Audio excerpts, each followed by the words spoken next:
Hello everybody, this is R K Pilwal. C friends, आज हम बात करेंगे चतुर्श्रेणी कर्मचारी के इस यूट्यूब चैनल के टॉपिक पर कि पैसिव वॉइस से संबंधित कौन कौन से प्रश्न किस तरह से पूछे जाते हैं।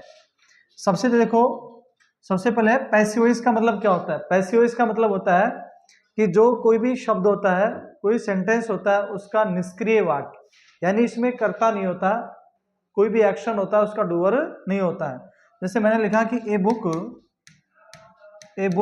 Was written yesterday. A book was written yesterday, इसका मतलब क्या हुआ कि एक किताब कल लिखी गई। ये जो एक्शन का डूअर नहीं है, ये क्या हो गया, हमारा ऑब्जेक्ट हो गया। जब काम करने वाला नहीं हो तो क्या होगा, वो ऑब्जेक्ट होगा, इसलिए वो सेंटेंस क्या होगा, पैसिव वॉइस। देखिए, हम लोग भाषा के अंदर, लैंग्वेज में सारे के सारे सेंटेंस हम लोग एक्टिव फॉर्म में नहीं बना सकते, अतः बहुत सारे जो सेंटेंस हैं हमको पैसिव वॉइस में बनाने पड़ते हैं। जैसे मान लो हमारे देश में अंग्रेजी नहीं बोली जाती है, तो लोग ही तो बोलते हैं, तो फिर उसको टेंस से बना ही नहीं सकते हम लोग। तो फिर उसका क्या होगा, हमारे देश में अंग्रेजी बोली जाती है, यानी English is spoken in our country.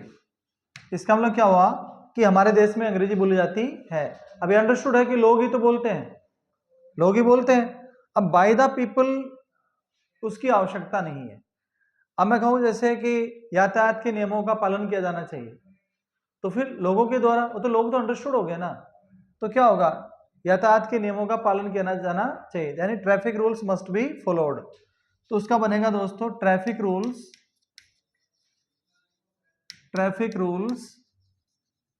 क्या, मस्ट बी फॉलोड। इसका मतलब क्या होगा कि यातायात के नियमों का पालन किया जाना चाहिए। अब बाय द पीपल की हमें जरूरत नहीं है। अब पैसिव कंस्ट्रक्शन का प्रयोग राइटिंग में बहुत होता है। जैसे मान लो आप अखबार की पढ़ते हैं या कोई अच्छे ऑथर की बुक्स पढ़ते हैं, तो उसकी यूँ मान लो कि 50% से भी ज़्यादा जो सेंटेंस है, क्लोज टेस्ट है, वो सारी की सारी चीज़ें किस में लिखी जाती हैं, वो पैसिव फॉर्म में लिखी जाती हैं। अब हम लोग इस टॉपिक को बिल्कुल बेसिक से पढ़ेंगे। तो देखो, पैसिव कंस्ट्रक्शन के अंदर क्या होता है, पैसिव कंस्ट्रक्शन यानी पैसिव बनाने के लिए क्या जरूरी है। सबसे पहले तो पैसिव बनाते समय क्या होता है, वर्ब की थर्ड फॉर्म आती है, यानी सबसे पहला रूल क्या हो गया, इसका मतलब हुआ कि वी यूज क्या, third form of the verb to make passive voice.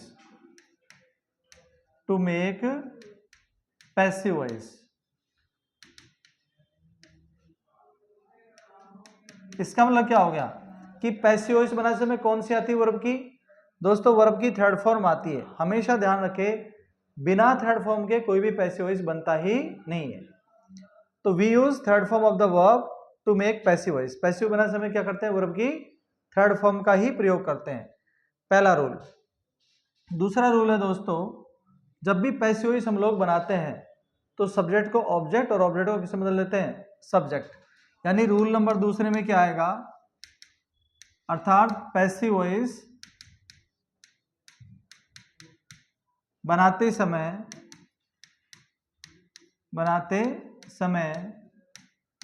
Subject को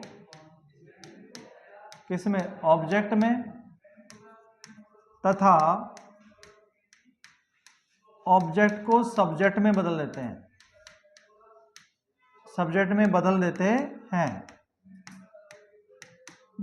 हैं, यानी while making passive voice we change subject into object and object into subject।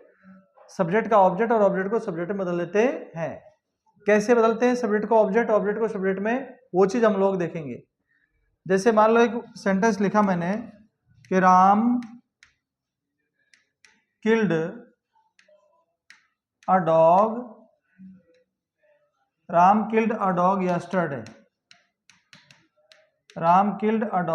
Yesterday. ये कोई सेंटेंस है। अब इसका पैसिव कैसे बनेगा दोस्तों, ऑब्जेक्ट क्या होता है, ये तो सेंटेंस के शुरू में आता है, सब्जेक्ट होता है। किल्ड क्या हो गया, वर्ब होगी, जबकि ए डॉग क्या हो गया दोस्तों, ऑब्जेक्ट। तो वर्ब के पहले सब्जेक्ट, वर्ब के बाद क्या होता है, ऑब्जेक्ट। और कब मारा राम ने कुत्ते को, कल। यस्टरडे हो गया, ये हो गया एडवर्ब ऑफ टाइम, यानी ये एडवर्बियल्स भी कहते हैं, एडवर्ब ऑफ टाइम कहते हैं, क्योंकि यस्टरडे यानी कल मारा। तो जितने भी समय सूचक शब्द हैं सब क्या कहलाते हैं, एडवर्ब ऑफ टाइम। ध्यान रहे, पैसिव बनाते समय ऑब्जेक्ट के बाद वाला भाग में कोई परिवर्तन नहीं करते हैं। इसका मतलब यस्टरडे का तो यस्टरडे रहेगा, यस्टरडे का तो यस्टरडे रहेगा। बदलेंगे क्या, ऑब्जेक्ट को ले आएंगे इधर, क्योंकि क्रॉस मल्टीप्लाई होगा, तो ए डॉग इधर आ जाएगा, ए डॉग आ गया। अब किल्ड कौन सी फॉर्म है, वर्ब की सेकंड फॉर्म। अब टेंस संबंधी जो चार्ट है उसको मैं बनवाऊंगा डिटेल से। किल्ड सेकंड फॉर्म है, तो फिर पैसिव में किसकी फॉर्म काम करती है, बी की। तो दोस्तों सेकंड फॉर्म जाएगी वाज और प्लस बी थर्ड के अंदर। तो ए डॉग के साथ क्या आएगा, was, a dog was killed, एक कुत्ते को मारा गया, बाई राम, राम के द्वारा, कब, कल, यस्टरडे। तो यहां पर हम लोग यस्टरडे को लिख देंगे, यानी a dog was killed by Ram yesterday, Ram के द्वारा एक कुत्ते को कल मारा गया। ये हमारा पैसिव, तो ऑब्जेक्ट इधर आ गया और ये सब्जेक्ट उधर चला गया। तो दोनों क्या किया हमने, राम इधर चला गया जबकि ए डॉग इधर आ गया। It means it is clear that when we make passive voice we change subject into object and object into subject. अब देखिए नेक्स्ट जो हमारा रूल आता है, और यस्टरडे का क्या रहेगा, यस्टरडे। इसका मतलब सीधी सी बात है, पैसिव बनाते समय ऑब्जेक्ट के बाद वाले भाग को नहीं बदलते हैं।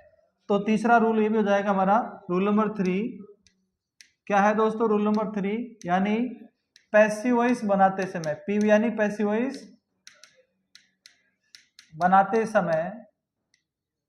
बनाते समय हम क्या नहीं करते, ऑब्जेक्ट के बाद वाले भाग में, ऑब्जेक्ट के बाद वाले भाग में क्या नहीं करते हैं, कोई परिवर्तन नहीं करते हैं, यानी कोई चेंज नहीं करते हैं, कोई चेंज नहीं करते हैं। अर्थात ऑब्जेक्ट के बाद वाला जो पार्ट होता है उसमें कोई चेंज नहीं करते हैं। ऐसे कैसे रहता है, उसमें कोई चेंज नहीं करते। अब ऑब्जेक्ट के बाद क्या आएगा, हमारा एडवर्बियल्स आएगा, या तो कोई समय सूचक शब्द होगा एडवर्ब ऑफ टाइम, या कोई प्लेस इंडिकेटिंग वर्ड्स होगा, या कोई मैनर को डिनोट्स करेगा, एक्शन कैसे होता है, एक्शन कहाँ, एक्शन कब, वो सारा चीज हम इस डिटेल से स्टडी करेंगे। तो ऑब्जेक्ट के बाद वाले भाग में हम कोई भी परिवर्तन नहीं करते हैं। अब हम लोग पढ़ते हैं प्रोनाउन संबंधी परिवर्तन। प्रोनाउन संबंधी परिवर्तन में क्या होगा, किस तरह से सब्जेक्ट को ऑब्जेक्ट में चेंज करते हैं, ऑब्जेक्ट को सब्जेक्ट में चेंज करते हैं। तो रूल हमारा नेक्स्ट है, यानी प्रोनाउन संबंधी परिवर्तन कौन सा है दोस्तों, प्रोनाउन संबंधी क्या, परिवर्तन, प्रोनाउन संबंधी परिवर्तन यानी प्रोनाउन रिलेटेड चेंजेस। कैसे करेंगे प्रोनाउन संबंधी परिवर्तन में, देखो आप भाई, आय को किस में बदलेंगे, मी में, वी किस में चेंज होगा, अस में, यू का यू ही रहता है, दे का किस में चेंज होगा दोस्तों, दैम में, शी का हर में, ही का हिम में, इट का इट में चेंज करेंगे, और किसी का भी नाम होगा तो नाम का नाम ही रहता है। अब आप कहोगे हमको ये समझ में नहीं आया प्रोनाउन संबंधी परिवर्तन की क्या चीज है, कैसे चेंज कर दिया आपने। देखो सबसे पहले मैंने लिखा आई इंसल्टेड हिम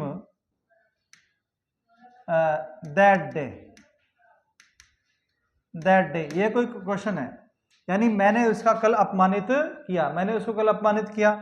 अब दोस्तों यहां तो आ गया आई और यहां आ गया हिम, दैट डे तो समय सूचक हो गया, ये तो बदलेगा नहीं, क्योंकि तो ये तो क्या हो गया हमारा सब्जेक्ट, ये होगी वर्ब, और ये क्या हो गया हमारा ऑब्जेक्ट, और ऑब्जेक्ट के बाद वाले भाग में कोई परिवर्तन होगा नहीं। अब हम क्या करेंगे दोस्तों, जो हिम है ये हिम रहा, हिम किस में बदलेगा, ही में, तो हिम को हमने किस में चेंज कर दिया, ही में। अब ये इंसल्टेड सेकंड फॉर्म है, पहले भी हमने वाज और में बदला था। अब टेंस संबंधी परिवर्तन तो मैं आपको नेक्स्ट लिखाऊंगा। तो ही के साथ क्या आएगा, वाज और में से ही वॉज। थर्ड फॉर्म क्या आएगा, इंसल्टेड। अब आई किस में जाएगा, देखो आई किस में गया, मी में, क्योंकि हिम किस में चेंज हो गया, तो हिम में, तो हिम को किस में चेंज कर दिया हमने, मतलब पीछे वालों को इसमें, आगे वालों को इसमें चेंज कर देते हैं। तो आई किस में जाएगा, बाई लगेगा, बाई का आई में किस में गया दोस्तों, मी, और दैट डे का क्या रहेगा, दैट डे ही रहेगा। इस तरह करके हम लोग क्या करते हैं, प्रोनाउन में चेंजमेंट करते हैं, मतलब वी का अस और अस का वी में चेंज करते हैं। फिर नेक्स्ट देखो, दे का दैम में और दैम का दे में चेंज करते हैं, परंतु नाम बदलता नहीं है, क्योंकि नेम का नेम ही रहता है, we do not change name. अब देखो नेक्स्ट, और प्रोनाउन संबंधी परिवर्तन हम लोग पढ़ते हैं। जैसे मान लो मैंने लिखा कि शी हेल्प्ड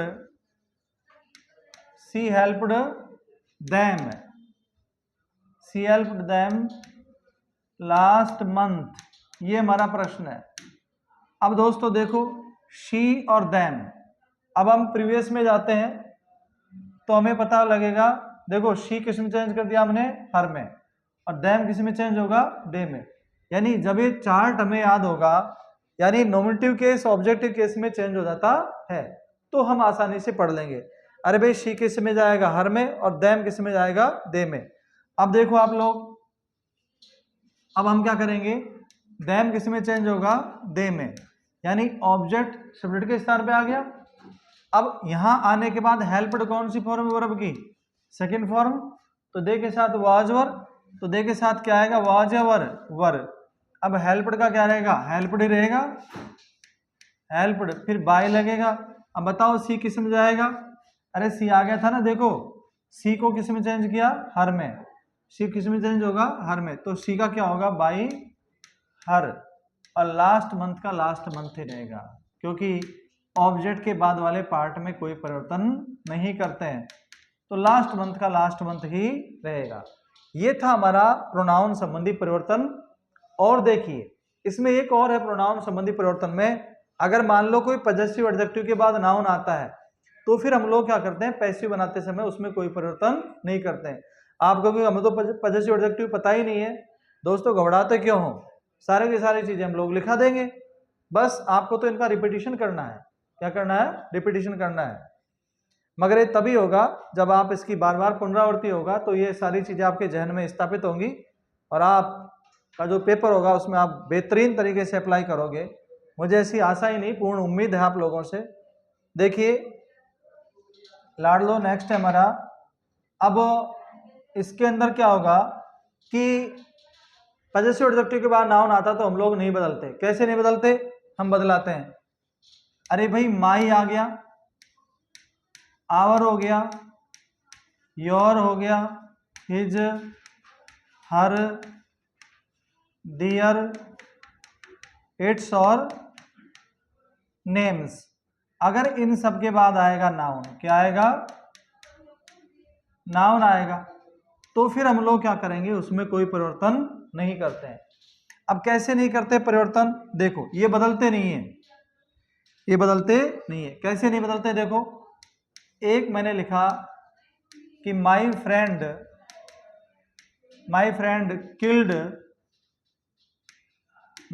किल्ड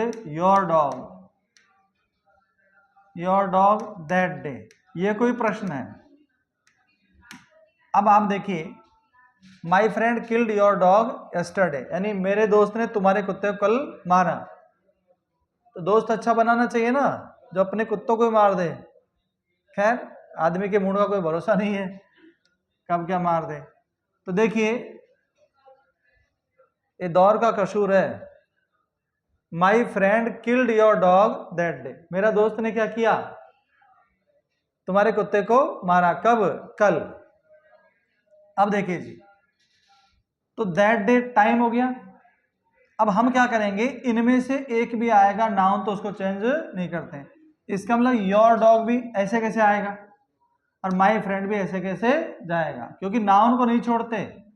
सफर में हम सफर छोड़े नहीं जाते, मगर कुछ होते हैं जो बदल जाते हैं हवा की तरह। तो योर डॉग इधर आएगा, योर डॉग आ गया। अब किल्ड कौन सी फॉर्म है वर्ब की, सेकंड फॉर्म, तो किस में जाएगा, वाज और में। तो योर डॉग है तो एक ही, तो क्या आएगा वॉज। फिर थर्ड फॉर्म क्या आएगी दोस्तों किल्ड, फिर बाई लगेगा। बाई के बगल में किसको बिठाएंगे, किसके बिठाएंगे बाई के बगल में, माई फ्रेंड को। अरे माई फ्रेंड बदलेगा क्या, नहीं, क्योंकि माई के बाद नाउन आ गया ना। अगर पजेसिव एडजेक्टिव के बाद कोई नाउन आता है तो पैसिव बनाते समय उसमें कोई परिवर्तन नहीं होता। तो दोस्तों माई फ्रेंड का क्या रहेगा, बाई माई फ्रेंड, और फिर क्या आएगा दैट डे का दैट डे ही आएगा। इसका मतलब क्या हुआ कि when we want to make passive voice we don't change possessive adjective plus noun, they remain unchanged, they remain unchanged। ऐसे बोल रहा हूं कि इनके बाद अगर नाउन आ गया तो बदलेगा नहीं, और ऑब्जेक्ट के बाद वाला पार्ट भी नहीं बदलता। हम कितने किस्मत वाले की ज्यादा चीज बदलती नहीं है, मगर लोग बदल जाते हैं, चीजें नहीं बदलती। इनके बाद नाउन आ गया तो बदलेगा नहीं। ज्यादा बोलना भी ठीक नहीं, बोर हो जाते हैं लोग, फिल्मों में नहीं होते बोर। अब देखो आगे करें शुरू। आगे देखिए दोस्तों, मैं कहूं कि हर फादर मेड टी, या her father made tea for my son that day. ये हमारा प्रश्न आपके समक्ष है, यानी मेरे पापा ने चाय बनाई, किसके लिए बनाई, फॉर माई सन। हाँ नहीं, उसके पापा ने मेरे बेटे के लिए उस दिन चाय बनाई। बढ़िया है। आओ देखो, लेकिन आजकल चाय पिलाते हैं, छाछ नहीं पिलाते, क्योंकि कोई नहीं चाहता कि कोई लंबा जिए। देखो जी, अरे हर फादर और यहां आ गया टी, अभी माई सन है, इसमें कोई परिवर्तन नहीं आएगा। तो दोस्तों इसमें ऑब्जेक्ट क्या हो गया, वर्ब के बाद वाला ऑब्जेक्ट होता है। कहां पाया जाता है, object is precedes by is followed by verbs. क्रिया के बाद में क्या आता है, हमारा ऑब्जेक्ट होता है, राइट। सो यहां क्या आएगा, टी का टी आएगा। अब मेड सेकंड फॉर्म में तो क्या आएगा, tea was made by her father कब, for my son that day. इसमें कोई चेंज नहीं होगा, फॉर माई सन, और क्या आएगा दैट डे का दैट डे, यानी इसके अंदर कोई परिवर्तन नहीं होगा। तो दोस्तों इस तरह करके मैं बता रहा था कि अगर पजेसिव एडजेक्टिव के बाद कोई नाउन आता है देन पैसिव बनाते समय कोई परिवर्तन नहीं करते। एक और ध्यान रखिए, पैसिव वॉइस बनाते समय बी की फॉर्म काम करती है। अगर आपने बी की फॉर्म याद कर ली, if you know the forms of be, then I don't think that you can make any mistakes. So please take care that you need to learn the forms of be. It's very very necessary. Let me explain you. खैर आगे देखिए। तो दोस्तों forms of be is mandatory. क्या है B की forms, अगर हमें वाकई पैसिव वॉइस पढ़ना है तो फिर हमें क्या करना पड़ेगा, फॉर्म्स ऑफ बी का यूज करना पड़ेगा। तो बी की फॉर्म्स क्या होती है, देखिए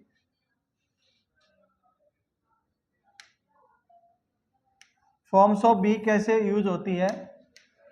तो बी की जो फॉर्म्स होती है उसके फॉर्म्स, फर्स्ट फॉर्म क्या होती है दोस्तों, इज एम आर, ये होगी first form of be. Second form में क्या आएगा, वॉज वर, सेकंड फॉर्म में क्या आएगा, वॉज वर, ये हो गया सेकंड फॉर्म।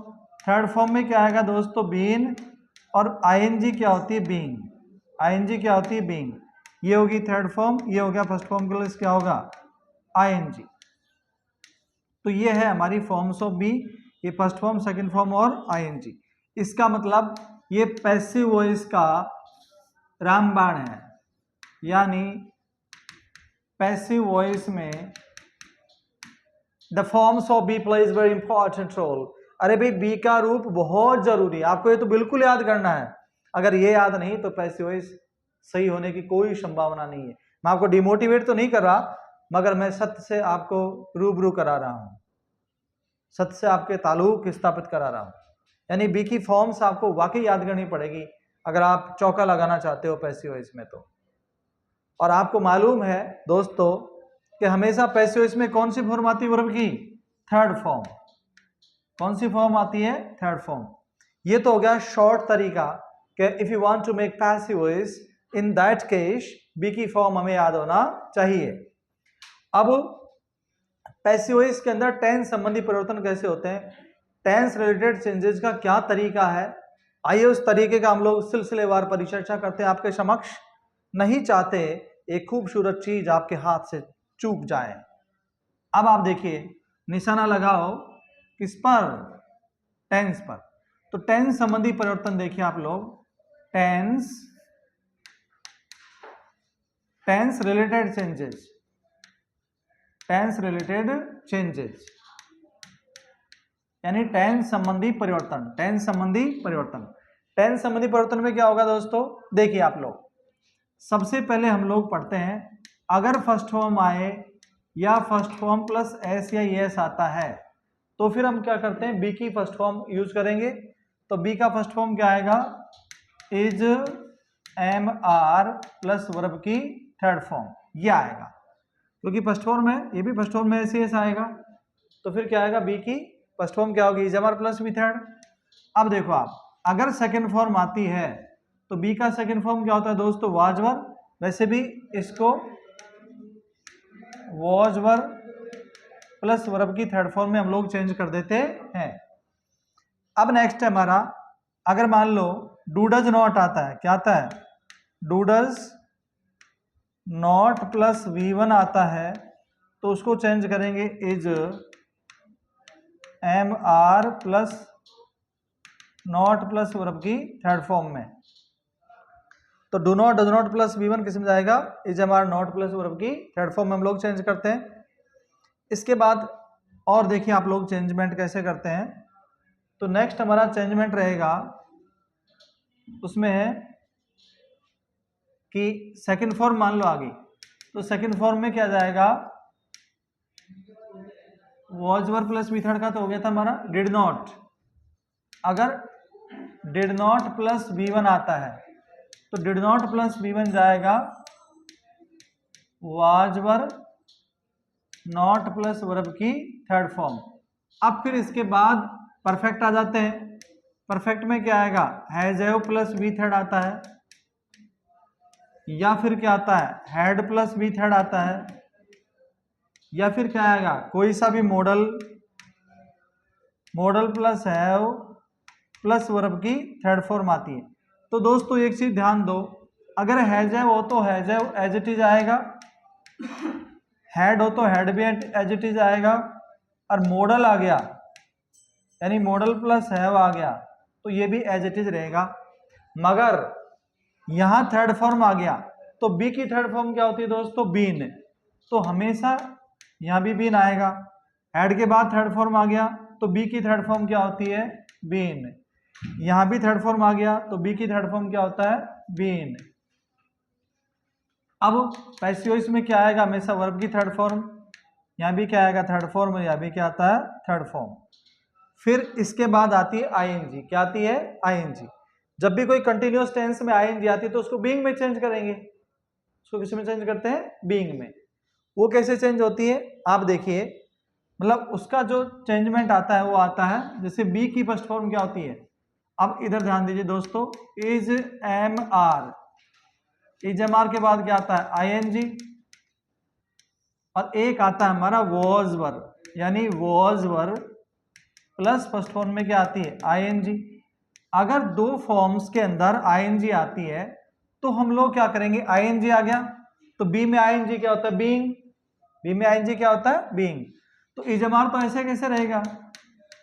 इजमार तो ऐसे कैसे रहेगा? वॉज और भी ऐसे कैसे रहेगा?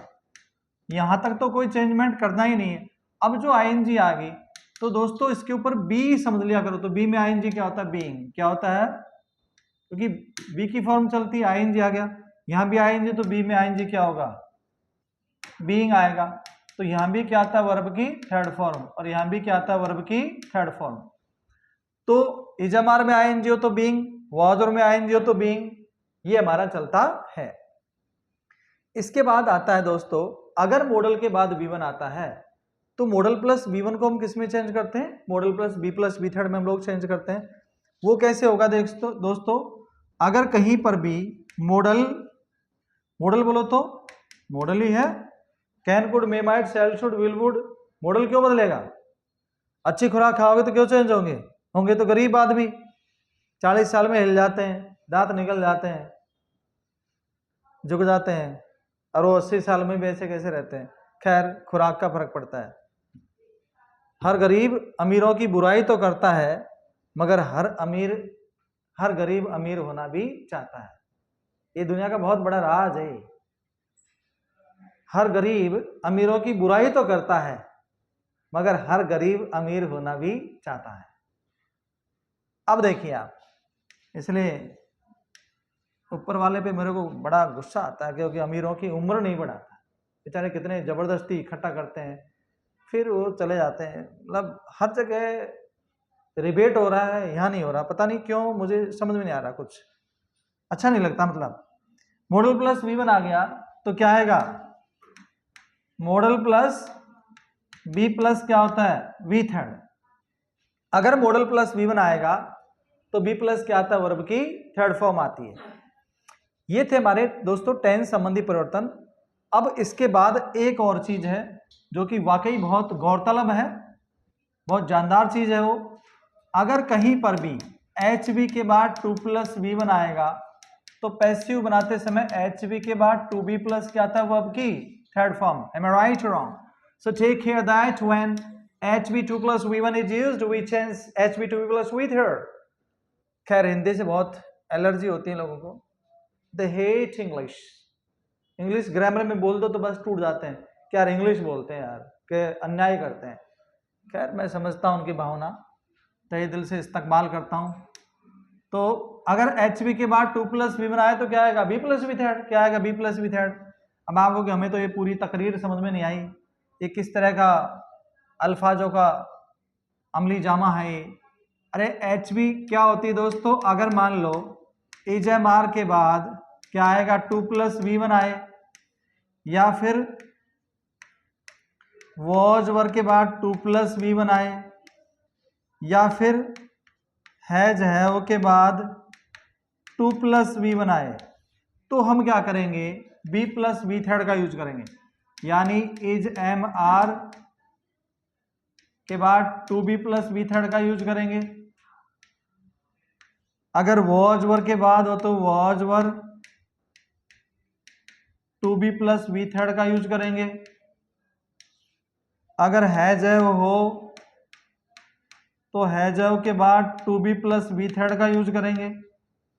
अगर हैड के बाद 2 प्लस V1 हो तो 2B प्लस V थर्ड का यूज करेंगे। अब आप देखिए,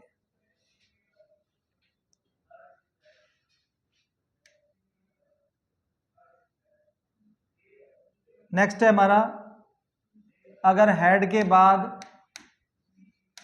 बाद 2 प्लस V1 आता है तो had 2B plus V third का प्रयोग करते हैं। Had 2 plus V1 is changed into had 2B plus V third. अगर विल हैव के बाद 2 प्लस V1 आता है तो इसे किस में चेंज करेंगे? Will have 2B plus V third में चेंज कर देते हैं। तो दोस्तों जहां भी HV के बाद 2 प्लस V1 आता है, we change 2B plus V third. तो आज हमारा हुआ दोस्तों प्रोनाउन संबंधी परिवर्तन, टेंस संबंधी परिवर्तन और इसके कुछ बेसिक पार्ट्स। आगे इस तरह से जो रिमेनिंग पैसिव वॉइस का पार्ट है वो सिलसिलेवार हम लोग विधिवत तरीके से बहुत विस्तृत परिचर्चा करेंगे, और नहीं चाहते ये टॉपिक आपके हाथ से छूट जाए, इसके लिए पूरी मशक्कत करेंगे। हम लोग मुस्तैद हैं, बस आप खुशहाल हों। तो दोस्तों मैं चाहता हूं कि ये जो पुनीत कार्य हमने शुरू किया है इसको बहुत व्यापक क्षेत्र पे आप लोग फैलाएं, ताकि आपके साथ साथ उन लाखों लोगों का भला हो जो बहुत हसीन सपना देखते हैं। क्योंकि दोस्तों आप एक ऐसा काम, ऐसी नौकरी प्राप्त करेंगे जिसके अंदर जितना बूढ़ा होता है आदमी, शरीर टूटता है और तनख्वाह बढ़ती जाती है। क्योंकि प्राइवेट जॉब जवानों का है, अरे बुढ़ापे में हाथ थामता है। तभी तो इस पे हर लोग जान लौटाने के लिए तैयार है। Thank you for watching this video. Have a nice day. Thank you all of you.